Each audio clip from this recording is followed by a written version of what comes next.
Hoy en Operación Cicatriz nos acompañan los abogados Ilan Katz, que bueno, ya es un regular no solamente de Campus, sino de Operación Cicatriz. Muchísimas gracias, Ilan. Honrado de estar aquí. Siempre le digo, además de ser el gran abogado de Campus, que me puedo ufanar de que es nuestro abogado, es no solamente el abogado mejor vestido, es la figura pública mejor vestida que ha pisado Campus. Me honras con tus Ilan, querido, bienvenido. Gracias. Y tenemos nada más y nada menos. Invitado de lujo. Invitado de lujo, de lujísimo. Víctor Olea, que es vicepresidente. Segundo vicepresidente de la Barra de Abogados de México. Víctor, muchísimas gracias por estar aquí. La verdad es un verdadero honor tenerte y más para hablar de los temas que abordaremos en este podcast. Al contrario, Alejandro, un placer que me hayas invitado y desde luego compartir la mesa con mi querido y admirado amigo Ilan Katz, eso es todavía un privilegio. Y queridísimo, ¿verdad? Se da a querer, es que es una persona muy querida. La verdad que porque sí. Es muy buena, ha sabido ser muy buen amigo. Exactamente. Víctor, qué increíble que estés aquí, gracias. Quiero que sepas que esta es tu casa, sobre el ofrecimiento, pero utilicen Campus a discreción, por favor, y más el podcast de Operación Cicatriz. Hay muchos temas que abordar. Empecemos con el nombramiento de Rosario Piedra a la CNDH. A ver, ¿por qué bueno, escribieron una carta? Platíquenos, por favor, porque aparte, la carta fue distribuida en redes sociales, se distribuyó de manera muy importante, yo la vi por todos lados. Y se presentó el oficio ante la comisión. Sí, de hecho, te platico brevemente, Alejandro. Hubo dos cartas. Primero, un pronunciamiento que en redes sociales sacó la Barra Mexicana por conducto de nuestro presidente Héctor Herrera, mediante la cual en principio se hizo una crítica a las violaciones constitucionales y legales que conllevaba el nombramiento de esta persona como presidenta de la Comisión Nacional de Derechos Humanos. Y posterior a eso, el propio presidente de nuestro Colegio de Abogados formuló y presentó una carta directamente a la titular de la Comisión Nacional de Derechos Humanos, mediante la cual expresamente y por razones fundadas que ahí se explicitaron, se le pidió su renuncia al cargo. Esos realmente han sido los papeles que la Barra Mexicana... ¿Por qué la señora Piedra tiene que renunciar? Víctor, por favor, aprovechando que te tenemos aquí. Sí, aprovechando que te tenemos diario aquí. Mira, queremos escuchar tu opinión. Mira, son diferentes razones desde nuestro particular punto de vista. El primero es la constatación de las irregularidades que conllevaron su designación, irregularidades de carácter constitucional, irregularidades de carácter legal de la ley que regula precisamente a la Comisión Nacional de Derechos Humanos, mediante las cuales esta señora Piedra Ibarra, no reúne los requisitos para haber sido designada como presidenta de la Comisión Nacional de Derechos Humanos, aparte de las irregularidades que todos sabemos en cuanto a su elección en el Senado, que no cumplió con los parámetros constitucionales al respecto.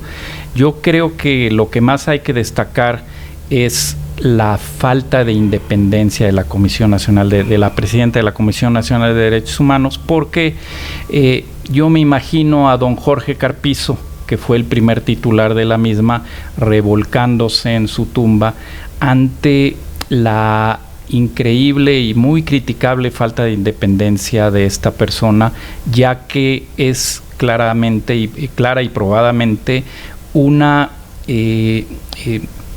persona que ha venido trabajando en un partido político determinado y que por lo tanto estaba impedida por una elemental independencia de posición para ser la presidenta de tan importante organismo como es la Comisión Nacional de Derechos Humanos.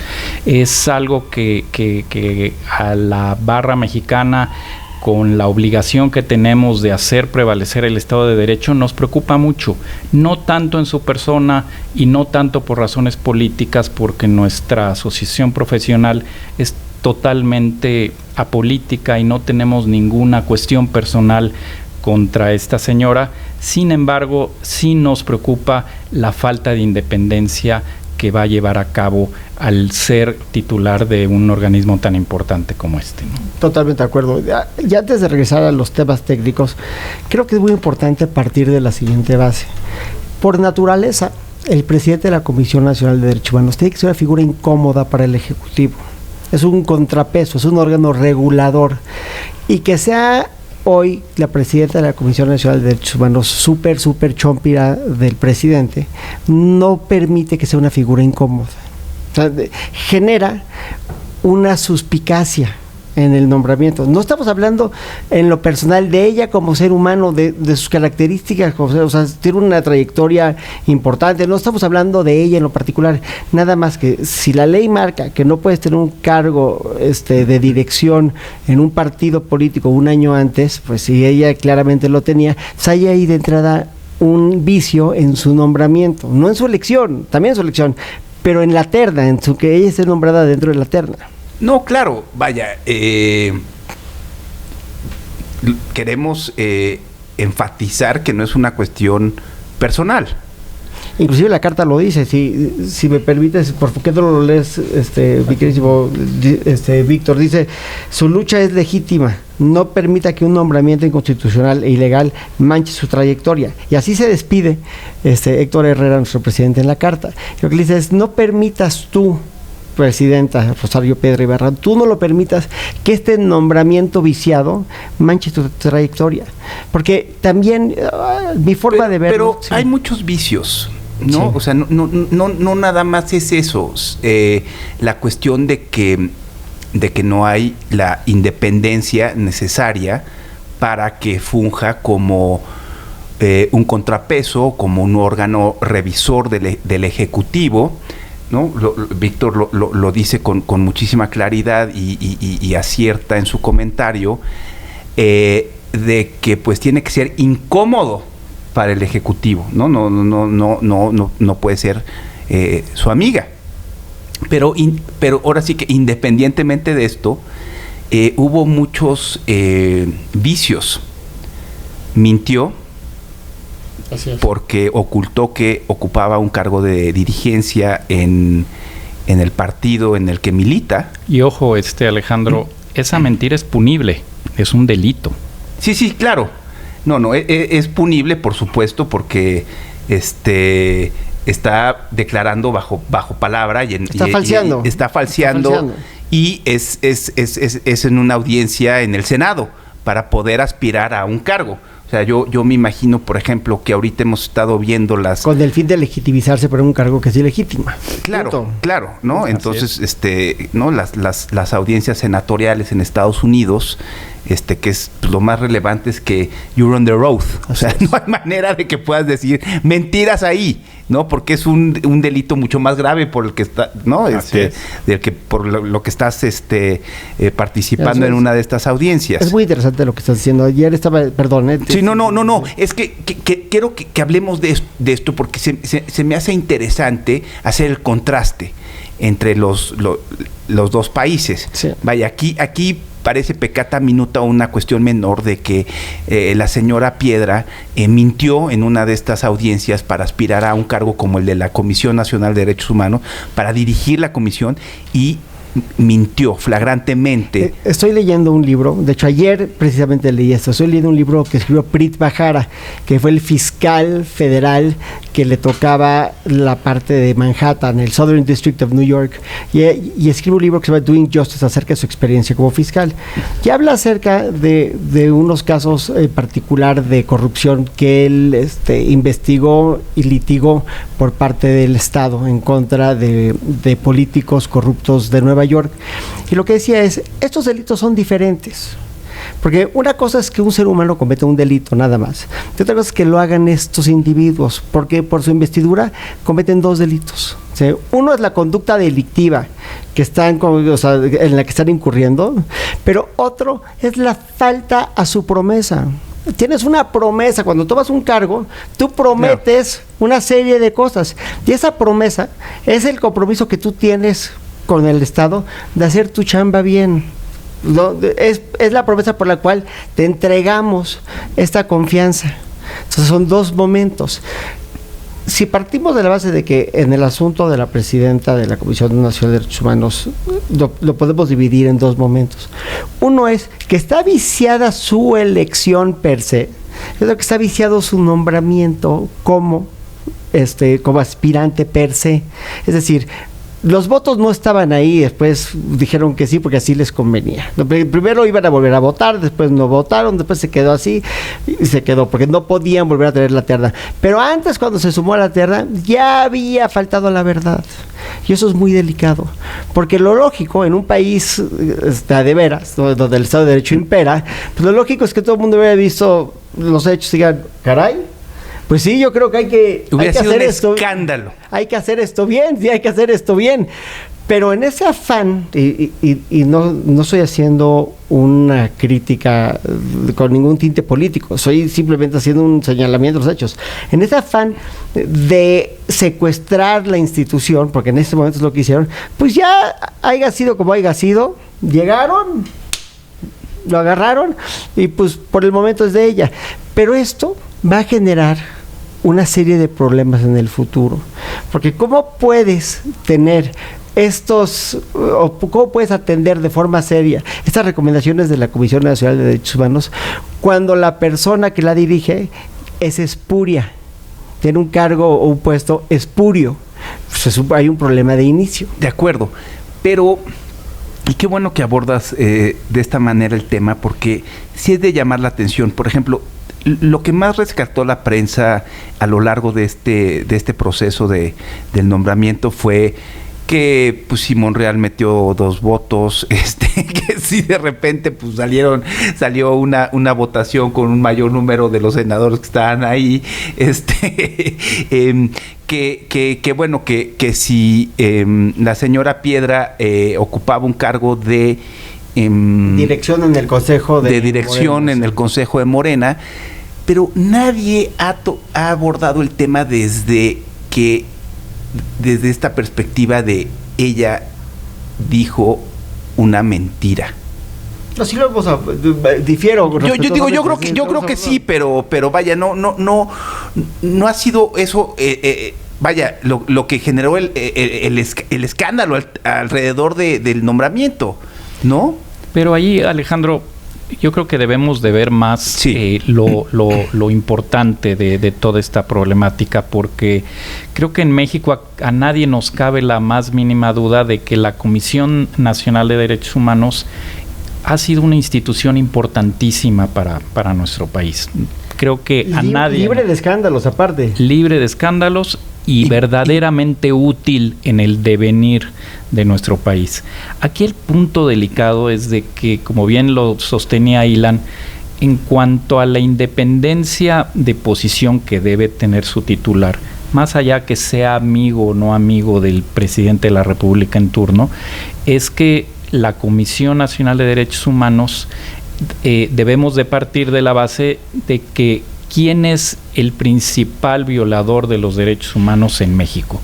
Pues las autoridades. Y si ahora las autoridades designan de dedazo y de manera ilegítima e ilegal, y yo le agregaría ilícita, a una nueva titular de ese importante organismo, lo que está sucediendo es que no solo nos estamos encontrando ante un control por parte del Ejecutivo respecto de este organismo, sino prácticamente a un desmantelamiento de esta importantísima institución. Es decir, digámosle adiós a la Comisión Nacional de Derechos Humanos, a la importantísima labor que durante tantos años, a partir, recuerdo, de don Jorge Carpizo, vino dando a la sociedad mexicana, porque nadie podemos soslayar que ha sido una institución muy respetada y muy importante en México. Y ahora, con estas actitudes, pues lo que da la pauta es que la van a eliminar. No va a servir para los propósitos para las que fue investida. Y qué miedo, ¿no? Y qué miedo. Qué miedo, porque ciertamente era una institución a la que muchísima gente, y subrayo esto, los más desprotegidos acudían en protección de sus derechos humanos.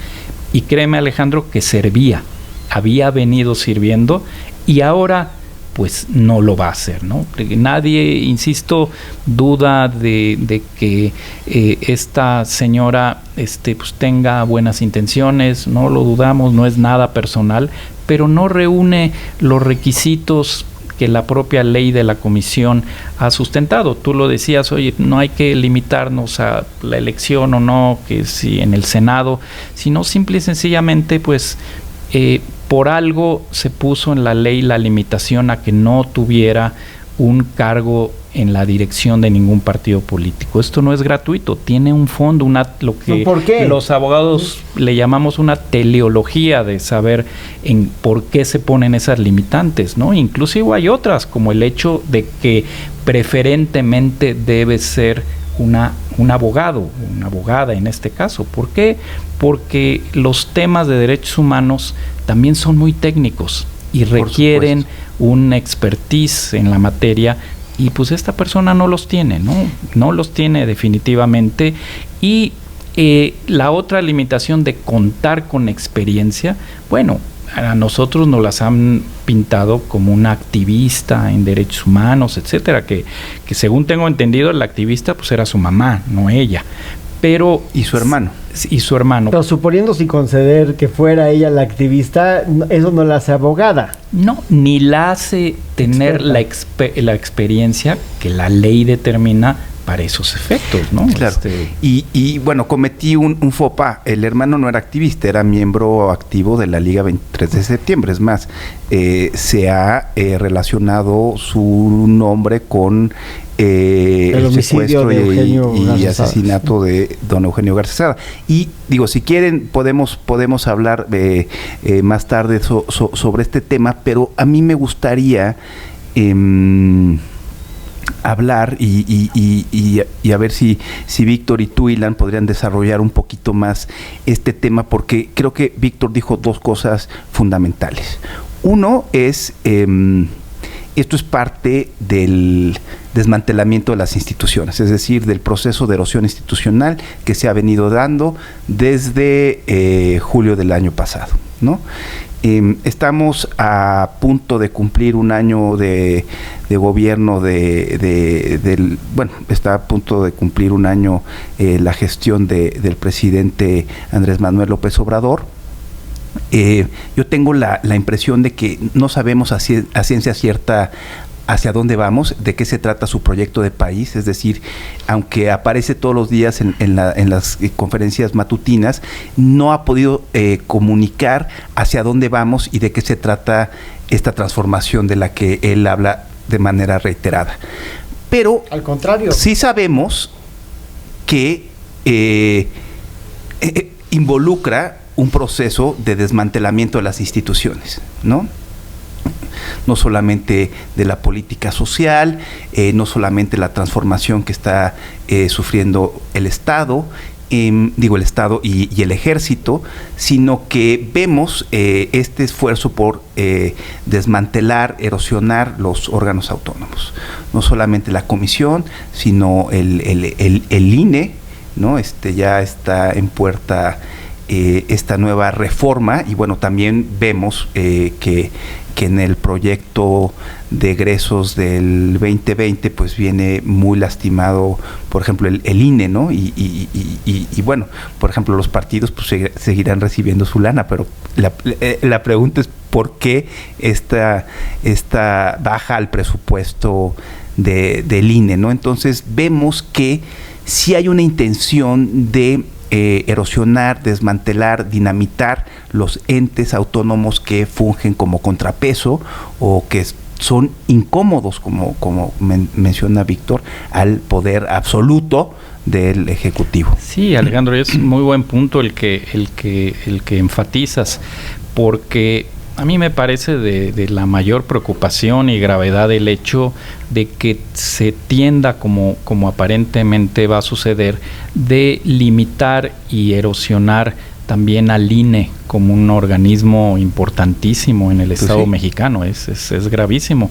Pero yo agregaría algo más que nosotros como abogados tenemos un mayor interés en la materia. Yo diría y hablaría del embate que está habiendo contra la independencia judicial, inclusive contra la independencia de la profesión legal. Creo que es algo que nos debe preocupar mucho como barra de abogados lo que está sucediendo, porque como todos vimos hubo una rebaja importantísima en el presupuesto del Poder Judicial Federal, lo cual me parece de la mayor gravedad el hecho de que se esté dando este retroceso en el avance muy importante que se había venido dando al respecto en el Poder Judicial, en nuestra Suprema Corte de Justicia, porque realmente lo había venido haciendo los jueces federales, magistrados federales, los ministros de la Suprema Corte durante los últimos años habían exteriorizado un gran avance en cuanto a independencia, en cuanto a honestidad, en cuanto a limitar la corrupción. No quiero decir que no la haya o haya existido corrupción, desde luego, como en cualquier organismo tan grande sucede. Hay que resolver la corrupción, no exactamente, ¿no? Hay corrupción en todo el mundo. Volar a los institutos autónomos. Sí, y todo lo que hemos visto, que las presiones a los jueces, ahora que lo constatamos con los amparos contra el aeropuerto, contra las estancias infantiles, que ha habido efectos de ataques contra los jueces que habían venido otorgando suspensiones al respecto, y los han cambiado de adscripción, a otros los han perseguido, y todo esto genera una preocupación en la profesión legal respecto de que se está tratando de minar la independencia judicial que se había ganado mucho en los años pasados, ¿no? Por supuesto. Y a colación de lo que dice Víctor, el International Bar Association hizo un estudio muy importante sobre transparencia judicial, y la conclusión es que el factor más determinante para combatir la corrupción a nivel judicial en el mundo son los sueldos dignos. Si los sueldos no son dignos, vas a fomentar corrupción, y el ir reduciendo el presupuesto del Poder Judicial Federal, entonces lo vuelve vulnerable a mayor control y a mayor corrupción, y eso es muy delicado. Otra cosa que también quiero mencionar es que yo no recuerdo en la historia de la barra que se haya hecho un pronunciamiento donde le piden a un funcionario que renuncie. No, si lo hay, no lo conozco. Y que un colegio apolíticos, porque somos apolíticos, no somos fifís, hay fifís y hay chairos, hay de tocho morocho, ¿no? Sí, me consta, ¿no?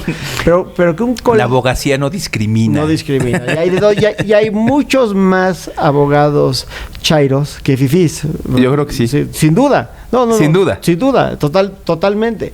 Entonces, y no solamente en el mundo, y no solamente en México, también dentro de la barra hay una enorme diversidad. O sea, el hecho de que la barra salga y pida una renuncia, señalando violaciones tanto constitucionales como legales, a una conducta que podría ser punible también, y que le diga a la presidenta tú no te mereces esto tampoco. Porque el mensaje final es: México no se merece esto, la comisión no se merece esto, pero tú tampoco te lo mereces. Tú deberías de llegar a donde llegues bien, no así. Y eso es muy delicado. Es muy delicado porque estamos haciendo una manifestación que es una petición, o sea, le estamos pidiendo a alguien que renuncie. Eso es inédito y obedece a estos tiempos pues especiales, extraordinarios que estamos viviendo precisamente ante estos embates constantes al Estado de Derecho. Todo lo que promete el presidente y todo lo que el presidente quiere solamente es posible dentro del marco de la legalidad, pero parecería que la opinión sobre las instituciones en general y sobre el Poder Judicial y la Comisión y sobre una estructura que ha sido en gran medida funcional es que solamente llega a estorbar, y eso es muy preocupante, porque sin un Estado de Derecho real, este país, lejos de mejorar, va a empeorar. Ahora, creo que tienes toda la razón, por supuesto, y retomo algo que dijo Víctor. El presidente, el moto del presidente durante los 18 años de campaña fue por el bien de México, primero los pobres. Ahora, no sé si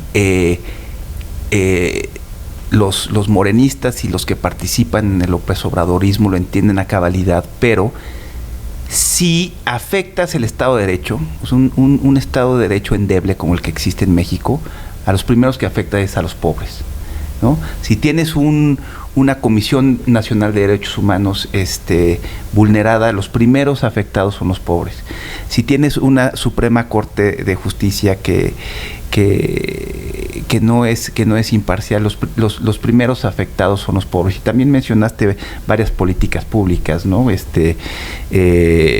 Pues la cancelación del aeropuerto, pues a los que afecta es a los pobres, porque esto genera empleos.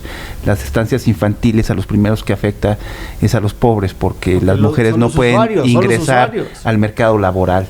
Entonces, ¿qué opinión les merece esto de, pues, qué tal que es buena idea fortalecer el Estado de Derecho, porque a los que vamos a beneficiar es a los pobres? Claro, mira, es muy interesante, pero yo me iría más allá y te voy a decir una frase que no es mía, sino del exsecretario general de la ONU, Ban Ki-moon, que refería el Estado de Derecho, la independencia judicial, la independencia de la profesión legal son la piedra angular de la democracia. Y del crecimiento, sí, y del desarrollo. Nadie duda que tuvimos una elección más que democrática y nadie dudamos que Andrés Manuel López Obrador ganó con absoluta legitimidad y contundencia, ¿no? Claro. Eso creo que está fuera de duda. Como sabemos que perdió en el 2006. Pues sí, pero es otro tema. Pero si queremos seguir viviendo en un plan democrático, en nuestra incipiente democracia, claro, caray, el Estado de Derecho es lo primordial. El hacer respetar el Estado de Derecho es lo que va a fortalecer y a mantener un Estado democrático al respecto. Si no lo hacemos, corremos graves peligros. Yo no creo que esto tenga más que ver con pobres o no pobres, sino con que debemos tener la convicción que sin Estado de Derecho no va a haber democracia. Claro, sin Estado de Derecho no va a haber democracia, pero también el Estado de Derecho y el reconocimiento de la propiedad privada, pues son los elementos fundamentales para... Son pilares del crecimiento. Son pilares del crecimiento y del desarrollo, ¿no? No hay crecimiento si no está bien establecida la propiedad privada. No hay crecimiento si no hay reglas del juego claras, ¿no? Pero también no hay seguridad jurídica y tampoco hay crecimiento si no tenemos un poder judicial fuerte e independiente. Como bien lo decía Ilan. Por supuesto. Se pretende que rebajar el presupuesto, bueno, ya esto ya es un hecho.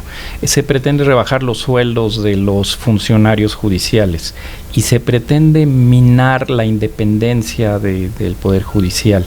Y esto es lo realmente preocupante, porque desde el punto de vista económico, sin seguridad jurídica, sin un poder judicial fuerte y confiable, pues las inversiones en nuestro país se van a acabar. Se van a acabar, se van a ir.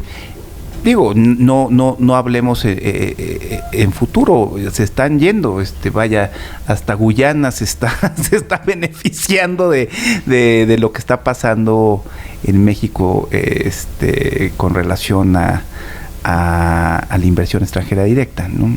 Pero eso obedece también a otra cosa. Digo, una cosa es la erosión constante y otra cosa es el rebranding de México la marca. Y el rebranding de México la marca está muy mal. Esta nueva imagen que tenemos de un país donde el Estado de Derecho es un papel de baño mojado es terrible, es terrible. Totalmente. ¿No?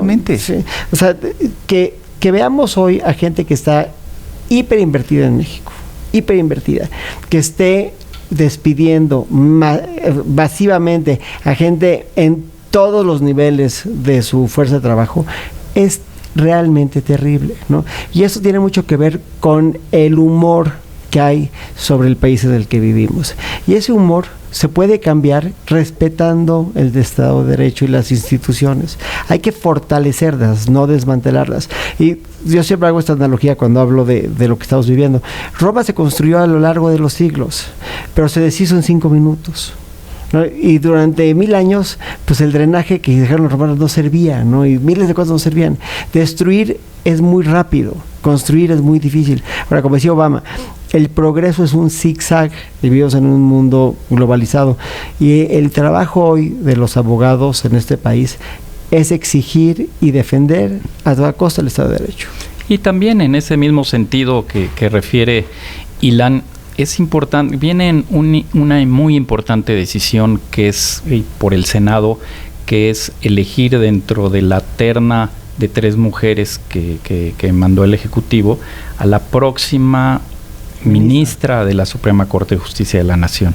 Aquí recordemos un poco, Alejandro, de dónde viene esta problemática, que fue el que un ministro renunció, lo cual es fuera de toda... Inaudito. ¿no? Y fuera de renunció, pero aparte por presiones de la UIF.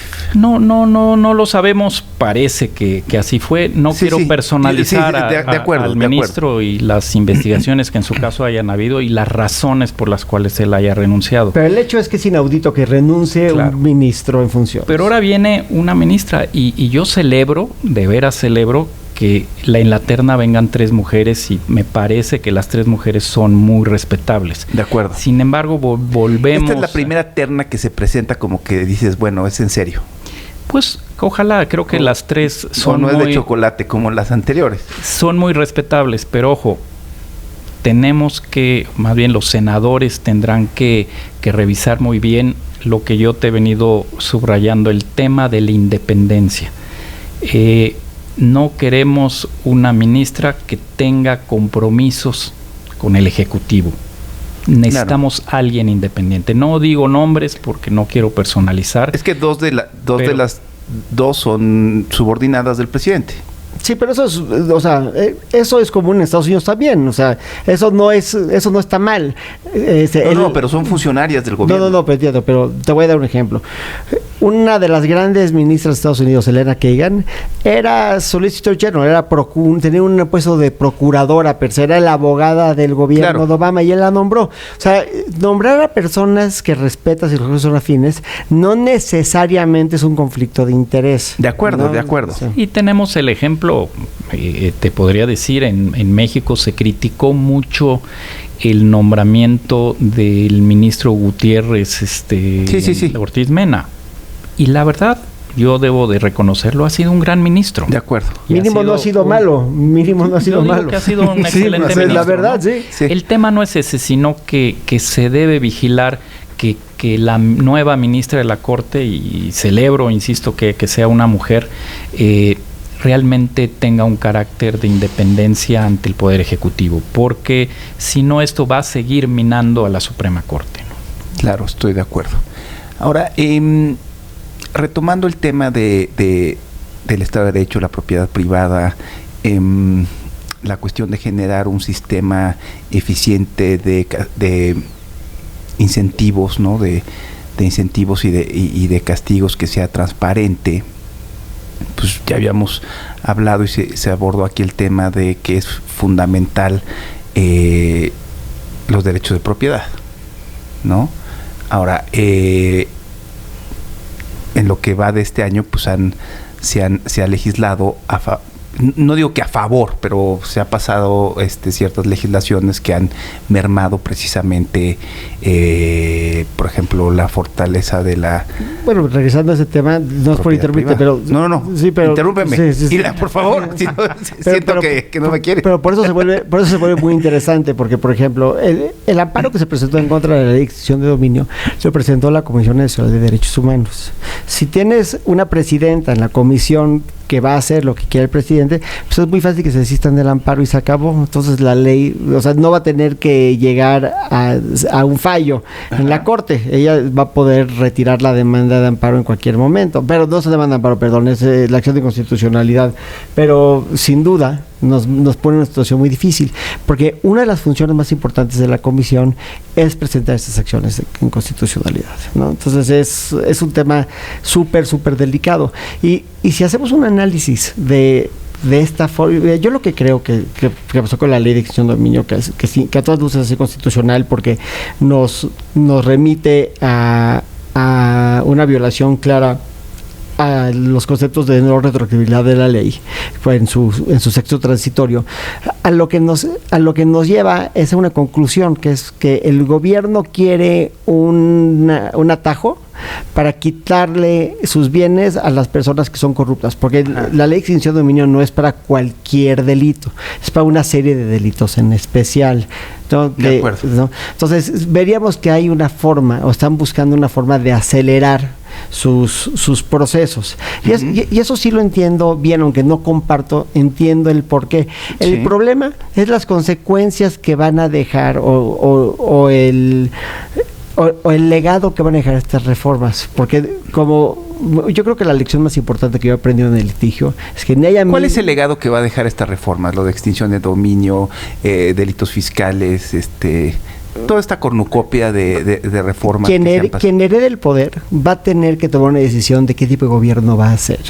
Si se va a quedar con estas reformas que son sumamente seductoras para una persona autoritaria, o si va a prevalecer la sensatez y vamos a regresar a un marco jurídico que favorece los derechos de las personas, los derechos humanos. Y que favorezca la seguridad jurídica, es a la que todos los abogados y toda la sociedad aspiramos, ¿no? Yo soy de los críticos de que estas últimas reformas fiscales en materia penal hayan considerado que un defraudador fiscal sea equiparable a una delincuencia organizada, ¿no? Lo cual me parece totalmente fuera de lugar. Nadie dice que a los que defraudan a la autoridad tributaria no sean perseguidos y castigados. Desde luego que todos estamos en favor de eso. Pero proporcionalmente. Pero de ello a que lo consideres un delincuente organizado, me parece totalmente un despropósito que solo quiere o que conlleva el que volver al tema de la prisión preventiva oficiosa, que todos sabemos, históricamente sabemos que la prisión preventiva en México no solo nunca ha servido, no sirve ni servirá. No tenemos sistemas penitenciarios yo creo que también los más afectados son los de menos recursos. Claro, ¿no? Y no tenemos un sistema de reinserción social. Es un verdadero mito en mi particular punto de vista, y se han hecho muy buenos esfuerzos, pero estamos muy lejos de ello. Y volver a hacer una contrarreforma a la reforma constitucional de 2008 en cuanto al nuevo sistema de justicia penal, a través de ampliar los aspectos en que se debe de imponer una prisión preventiva oficiosa, me parece terrible, ¿no? Y eso es muy preocupante y genera una inseguridad jurídica tremenda. Yo diría, no debería de ser primero los pobres, sino primero el Estado de Derecho. Claro. La legalidad sobre la justicia. ¿No? Porque solamente puede haber justicia si hay legalidad, no es al revés. No es al revés. No es al revés. La ley refleja los valores de la sociedad. De acuerdo. Entonces yo te preguntaría, ¿cuáles son los valores de esta sociedad ante estas reformas legales? De acuerdo. Pues algún último comentario antes de irnos. Agradecerte, Alejandro. Creo que hemos abordado junto contigo, con Ilan, temas muy importantes que tendríamos para horas o días enteros para discutirlos, pero creo que es hay que armar el podcast jurídico. Claro. Por supuesto que sí. Por supuesto que sí. Y te agradecemos la hospitalidad y que le estés dando a la barra mexicana estos espacios tan importantes. Te lo agradecemos mucho. No, hombre, es su casa. Usen Campus y el podcast de Operación Cicatriz a discreción. Es suyo. Hay muchos temas que abordar. La verdad es que sí hay bastante material. Pues yo estoy muy agradecido de que siempre han tenido la mejor disposición para venir a platicar y a tratar de explicar, y bueno, siempre desde esta óptica como muy pedagógica, muy didáctica. Se los aprecio mucho y también nuestra audiencia lo aprecia muchísimo. Pues muchas gracias y nos vemos pronto. Gracias, Eche. Gracias, Alejandro.